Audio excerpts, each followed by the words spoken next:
Let's talk about reflective questions to ask your clients. How about what stops you from taking action? Now, at first, you may think this is a negative question. You're implying that it stops them from taking action, so it's sort of negative. But it's not saying what always stops you from taking action. That would be an example of a wrong question to ask. If you say something always stops them, that implies it always has, it always will. But something is actually stopping them from taking action. So you're acknowledging that, and you're getting to the root of it. Now realize, as I've said, that not all clients are very enlightened. They don't all have a deep sense of what's really at the root cause of what's going on. They're aware of some of the symptoms, for example, not taking action or making decisions that are ineffective, but many times they're not aware of what's really going on. And as a life coach, it's not really your job to probe them at a deep psychological level. If you feel they need that and they're up for it, then you can always refer them to a professional whose job it is to do that. However, what you at least want to do is have them acknowledge that there is something that's stopping them from taking action and that they have the ability to pinpoint what it is. So this is a reflective question. Hopefully your clients are going to be up for this, because many times clients get into a steamroller mode where they're just going to steamroll through the next thing. They're not going to listen to any advice. They're just going to have you prepare them for the next battle. And they're going to charge into that just like they always have. And they're going to keep charging into things. And eventually what's going to happen with clients like this, unless they're having success after success, in which case just get out of the steamroller's way. But if they're not, if they're having challenges, then your job is to introduce a little bit of introspection into the formula. Because if they have repeated opportunities that they're not really taking full advantage of, or they're not working out to their advantage the way they want them to, then you have tremendous opportunity to use these as a learning tool for them. So when something happens, rather than looking at it as a failure, when something doesn't work out for them, look at it as a teaching and learning opportunity. And so you can ask them, what stops you from taking action if that's the particular situation that's going on? Realize that there are many possibilities. It's not always going to be the idea of them not taking action. But you know what I mean. Find out what happened and ask them a reflective question and train them to ask themselves these types of reflective questions. What about what would accomplishing this goal mean for you? Now that's a pretty deep question, because sometimes accomplishing a goal means for them they have the possibility of success. And the possibility of success means the possibility of failure. And the possibility of failure means that they may not feel good about themselves. They may get hurt again. They may open an old wound, and they don't want that. So that's really what it means for them in many cases. But you're probably not going to get a very deep answer like that. You're probably going to hear that it would mean some sort of success. It would mean that I would go to the next level. So a question to go beyond that would be, what would that mean to you? You see, you can springboard off of these and drill down if you suspect that there's something that's stopping them, because it doesn't really make any sense, does it? They didn't take any action. If they did, they would have accomplished something that would have been good for them. So then you're back to, why didn't you take the action? Why didn't you do that? That's not really the way to go with this, because the answer is much deeper than that usually. If it's something logical like that, if A plus B equals C and they want C, and they failed to do B, well, that doesn't make any sense. Why would they fail to do B? If they had the ability to do it and they just didn't do it, they just didn't take advantage of the moment, they didn't make it happen, it's illogical. It doesn't make any sense unless you probe down more deeply and find out what accomplishing C would have really meant for them. And you find out, and then you find out how they feel about that. And then you find out what else it would have meant for them. And then you start to allow them to shed light on what's really going on. They start to see the big picture. And sometimes they have an aha moment where they say, oh, wait a minute, it would have meant more pressure from the boss. It would have meant that now I'm the person who gets things done. Now they're going to give me more work. My weekends might be in jeopardy. I might have to do things that I really don't want to do. I might show them just how good I am at something, and then I'll have to do more. Because that's one of the prices of success. You're good? Well, let's see more. You release the first album? Well, let's see the second album. Let's go ahead and sign you up for 5 albums since you're so good. Then it can become a bit of a drudgery sometimes to keep cranking that out, to stay number one, to keep the success going. So when you drill down more deeply, you find out what it really means to them. So reflective questions to ask your clients are also reflective types of questions to teach your clients to ask themselves. Another reflective question would be, what will help you be most comfortable by taking this path? What will help you be most comfortable by taking this path? Very interesting question, isn't it? Because really the answer in many cases is going to be nothing. Nothing's going to make them more comfortable. They just don't want to take that path. And they have trouble admitting it. They have trouble admitting that that path is not going to be a path for them, so nothing's going to make them feel more comfortable about it. They're always going to feel uneasy about it because they feel that's the wrong path for them.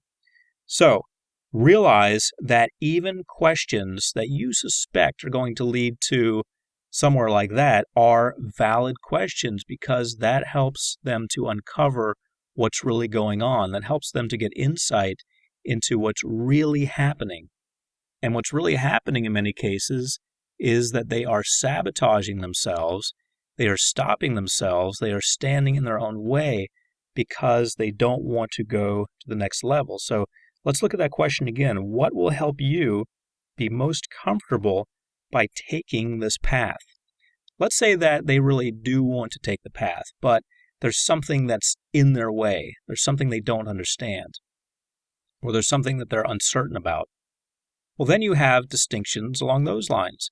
You understand that they need to understand thoroughly what's going on in the future, and they understand that as well. You understand that they need to be comfortable and confident in what they're doing, and maybe they haven't taken the time to ensure that. So you're really getting to some of the deeper levels and the farther reaches of things that come into play when they are making this type of decision, so that they are able to see how their lack of preparedness perhaps contributed to their lack of taking action. They're able to see, most importantly, how they can make changes in themselves, which down the line will produce results that are different than what they've been getting. So reflective questions are questions that allow them in a positive and productive way to probe deeply. And more than just the question itself, they learn the types of questions. They learn how to question themselves. Rather than being an interrogation, why didn't you do this? Why didn't you take action? Why did you mess the company up? Rather than being an interrogation, it's a very positive approach that's going to help them in the future. Because realize, you may be helping them win the battle, but the war that's going on has to do with them being empowered for life. Not just getting that contract or that acting job or anything else, but being able to make positive, powerful decisions from then on. Another reflective question would be, what do you like about the option you are considering?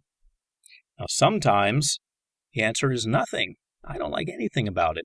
In which case, you've got some distinctions. You've got some powerful answers that you can work with. If they don't like anything about it, that means they don't like A, B, C, D, and all the other letters of the alphabet that have to do with that option. They just don't like it. But if there are only a few things they don't like it, then you have areas where you can drill down more deeply. You see, many times what clients do when they decide not to do something, or when they hesitate, an opportunity passes by and so forth, is they just say, oh, well, the next opportunity will be by in about a half an hour. They run like trains every half hour. But really, if they're missing out on opportunity after opportunity, it doesn't matter how many opportunities are coming by. And if the reason they're missing out is because of a certain category, you're going to see a pattern. So if you have them ask the same questions in every case where it both does work out and doesn't work out, you're going to start seeing patterns. Maybe they are comfortable with doing some things, but not others. Maybe there's an opportunity for growth. Maybe you can suggest a seminar for them, a weekend seminar they can take that will open up their minds to a certain category that they seem to be blocked in. Seminars are great, and they have them both online, where someone can do them in their home or their office, just sitting in front of a computer and being interactive in that way, in a webinar. They also have seminars where your client can go somewhere. Usually, if you're in a bigger city, they'll have them in that city, or they could perhaps be a short plane flight away. But these types of learning opportunities can be very powerful for your client. So you will know through the reflective questions that you're going through with your clients, that eventually they'll go through with themselves, you will know how to direct them. Remember, they're looking to you for some sort of direction. If you're just showing up, getting your coffee, going to a cubicle, punching in, punching out your time card and going home and not making any change in the company, you won't be there very long.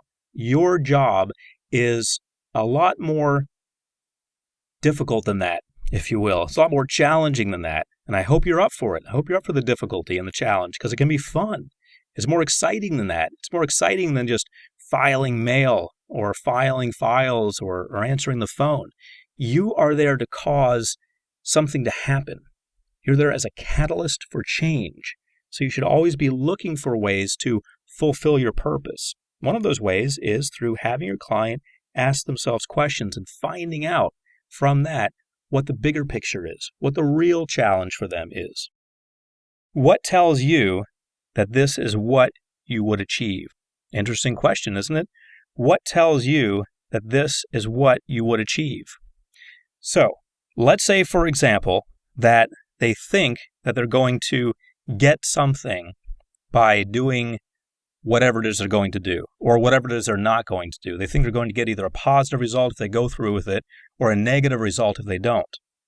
Asking them what tells you that this is what you would achieve is very powerful, because they, in many cases, have made assumptions about what they're going to get, about what's going to happen. And I don't need to go through the old cliche about assumptions with you. I'm sure you know that. But they have made assumptions about what they're going to get, about what the outcome is. Perhaps they've made pictures in their minds about what's going to happen, how it's going to turn out.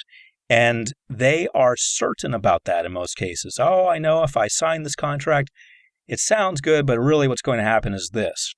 Well, maybe this is what happened 2 other times, but it's not necessarily going to happen this time. So by asking themselves, what tells you that this is what you would achieve, then you get to the answer. And usually the answer is, well, my experience tells me that. Sometimes they'll say, well, just trust me on this one. I know more than you. That's not really a valid answer. But sometimes you're going to have to accept that so that you can maintain the peace, knowing in the back of your mind that's probably not really the correct answer. But what tells them that that's what they're going to achieve in many cases would be their fears. Their fears tell them what they're going to achieve. Their fears tell them that this project won't work out. Or their belief in themselves, their confidence, tells them that it will work out. Sometimes clients will go into a situation that doesn't look like it's going to work out at all, and it does because of their confidence. They sail through it. They're smiling, a genuine smile. They believe in themselves. People who see them believe in them also, and it works out. Almost seems like magic sometimes. But the opposite can work too. They can lose something that they should have won. Something that should have been a slam dunk for them can fall right through just because they don't believe in themselves. So what tells you that this is what you would achieve is a very powerful question that not only you should ask them initially, but they should start asking themselves. They get invited to look into the future and to see how the future in their minds is just that. It's the future in their minds. It's the future they've created. They can create a powerful future or a not so powerful future. But in many cases, when you're dealing with something like this, You're getting the client to realize that they're doing a little fortune telling. They're looking into the future that doesn't exist yet, and they're painting it a certain way. So why not paint it in a positive way rather than a negative way? How will you know when you've reached your goal? This is such a powerful question. And this is an overarching question that you should be asking your clients to share the answer to with you, because you want them to know when they've reached their goal. Many people get caught up in this concept of striving for success. And a lot of times this comes from an emptiness. A lot of times this emptiness is what's going to pay your bill. It's what's going to get you there in the first place, because they feel empty inside. They feel they must be more. They're trying harder and harder. They're doing more and more. They're achieving more and more. They're failing sometimes. They want to achieve every time, so they hired you to help them. And it all comes from this emptiness that they feel inside. Well, you're not going to change them, more than likely. You're not going to fill that hole in their soul, if you will. That's probably not going to happen. That's not your job. That's the job of a psychiatrist or psychologist or a counselor, something along those lines. But you at least need to have them define in each of the tasks that you're assigned what is success. If they hire you to work with them to write a book, and the book gets written, the book gets out there, but the book's not as big of a success as I thought it would be. Next job is to get it out there in more stores. Next job is to have book signings. Next job is to get on national TV with the book. Next job is to have the book become a #1 bestseller, or at least in the top 10 list of the New York Times bestsellers. You need to understand what success would be, and so do they. Otherwise, they keep beating themselves up. They keep saying, well, I'm not good enough. I haven't reached the top. I haven't done this. I haven't done that. That becomes their self-talk. And when you start seeing that, you start to realize the negative path they can actually be on. So it's important for you to help them get clarification about how they will know when they reach their goal. How much is enough? In many cases, there's never enough, which can be to your advantage, as I've said. That can keep you employed if they have this constant need for achieving in everything and doing everything. But there should be some sort of way to measure success. And there should be some sort of way for them to pat themselves on the back, at least incremental steps. I did this, let's celebrate. I did that, let's celebrate. I did that, let's celebrate. Rather than always feeling this emptiness, they can feel success at certain levels. And you can understand how you are contributing, and more importantly, they can clearly see how you have achieved these incremental goals, or you have helped them achieve the goals.